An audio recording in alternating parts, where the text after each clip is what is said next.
Setiap kegiatan pasti punya risiko. Tapi, sudahkah kita mengenal dan mengelolanya dengan benar? Mari, kita pahami lebih dalam apa itu risk register dan kenapa penting bagi setiap OPD. Setiap pemerintah daerah mendapat mandat penting untuk menerapkan sistem pengendalian intern pemerintah. Terdapat 5 unsur utama dalam sistem pengendalian intern pemerintah. Dari kelima unsur tersebut, penilaian risiko seringkali menjadi tantangan bagi perangkat daerah. Salah satu istilah penting dalam penilaian risiko adalah risk register. Risk register inilah yang membantu perangkat daerah mencatat potensi risiko secara sistematis, sehingga bisa dikelola dan diantisipasi sejak awal. Sederhananya, risk register adalah catatan risiko yang membantu OPD mengenali, menganalisis, dan mengelola risiko dalam mencapai tujuannya. Dengan risk register, setiap potensi hambatan bisa diantisipasi sebelum menimbulkan masalah. Risk register terbagi menjadi 3 jenis.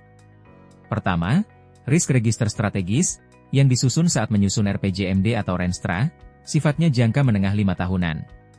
Kedua, risk register kinerja, yang disusun tiap awal tahun bersama renja dan perjanjian kinerja. Ketiga, risk register program atau kegiatan, yang lebih detail, disusun tiap tahun bersamaan dengan RKA dan DPA. Jadi, risk register bukan sekadar tabel, tapi dokumen yang harus selalu disiapkan sesuai siklus perencanaan daerah. Penyusunan risk register memiliki dasar regulasi yang kuat. Mulai dari PP nomor 60 tahun 2008 hingga Perpres nomor 39 tahun 2023, keduanya menegaskan bahwa manajemen risiko menjadi perhatian serius di tingkat pusat. Kalau di pusat saja begitu penting, tentu di daerah pun harus ikut memperkuat penerapannya. Itu sebabnya, di Kabupaten Banjarnegara juga menetapkan pedoman khusus melalui Peraturan Bupati nomor 32 tahun 2021 dan Surat Edaran Bupati tentang penerapan manajemen risiko. Dengan demikian, jelas bahwa penyusunan risk register bukan hanya kewajiban di pusat, tapi juga sangat diperlukan di level pemerintah daerah, agar tujuan pembangunan bisa tercapai dengan lebih terarah dan terukur. Faktanya, di lapangan masih banyak perangkat daerah yang bingung dengan konsep risiko. Ada yang sulit membedakan mana risiko, mana masalah yang sudah terjadi. Ada juga yang belum tahu cara mengidentifikasi risiko yang benar-benar terkait dengan tujuan OPD. Tidak sedikit pula yang menganggap risk register hanya formalitas. Memahami risiko sangat penting dalam penyelenggaraan tugas dan fungsi OPD. Dengan mengelola risiko sejak awal, perangkat daerah bisa bekerja lebih terarah, mengantisipasi hambatan, dan memastikan program berjalan sesuai target.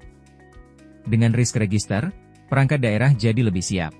Arahan kerja lebih jelas, risiko bisa dikendalikan. Jadi, risk register bukan sekadar kewajiban administratif, tapi justru alat untuk memastikan tujuan kinerja bisa tercapai dengan baik.